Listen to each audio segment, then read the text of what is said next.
bagong paraan kung saan mas ma-e-enjoy niyo siya. Okay, sino gusto mag-volunteer?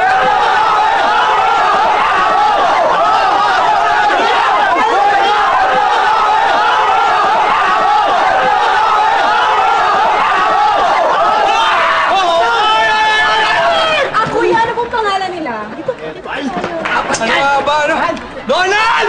Donald! Okay. Kasama mo ba ang misis mo ngayon dito sa studio? Ha? Hindi, misis girlfriend pa lang. Ah, girlfriend pa lang? So may bala ka ng pakasalan siya? Sakto lang. Okay.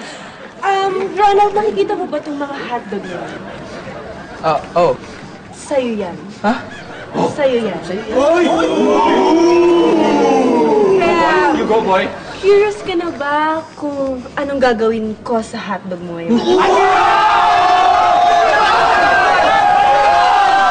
Anong gagawin ko? Okay. Siyempre, discuss muna natin ang ating mga main ingredients. Sige. Usually, ang hotdog piniprito lang naman yan. Pero ang hotdog ala Kim, kailangan ng konting dagdag, siyempre. Ito, meron tayong sibuyas, paminta, mantika, at oyster sauce. At siyempre, ang ating iba't ibang klaseng hotdog, iba't ibang sizes ng hotdog. Ronald, ako na nga yung malaki mong hotdog. Ito. Likod mo, brother! Ito! Sagot ko sa akin yung malaki. Ano na? Ito, Ronald. Ito yung malaki. Ito, uy. Alam niyo ba guys na itong dish natin ngayon ay mabilis ng lutuin at perfect na ulam. At syempre hindi lang yun perfect din itong pulutan. Ikaw ba Ronald, kapag umiinom ka, ano ba yung paborito mong kainin? Oyster. Basta. Basta. O sige, ganito na lang ha. Ang gagawin mo, magtagtad ka rito ng sibuyas. At ako naman habang ginagawa ko to, pagmasdan mo naman ako. Alam mo, kasi Ronald, alam mo, mahirap yung nag-host ka tapos nagluluto ka, diba? Oo nga naman. Ang hirap-hirap. Nagsimple.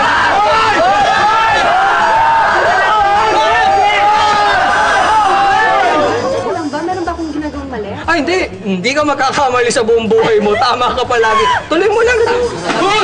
Ayan, pagkatapos nito ay ipiprito na natin siya kasama ang sibuyas at iba nating ingredients. Alright!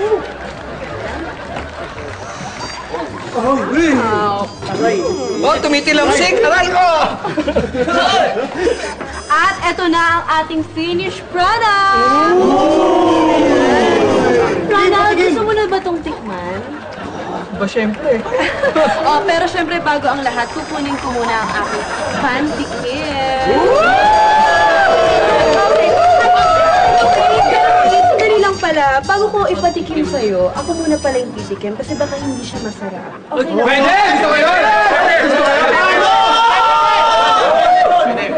Okay lang! Ako muna ha, ako muna. Sige. Ha? Okay!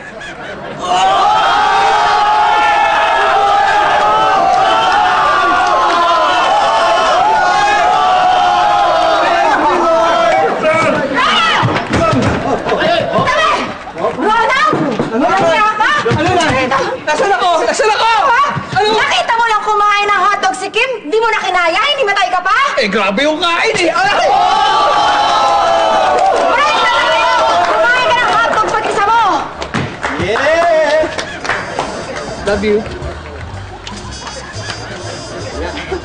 At isa na namang tao ating naligayahan sa patikim ni Kim. Kaya tunghayan niyo ako ulit next week kung saan may ipapatikim na naman ako na bago at masarap. Kaya see you all next week dito sa Patikim ni Kim!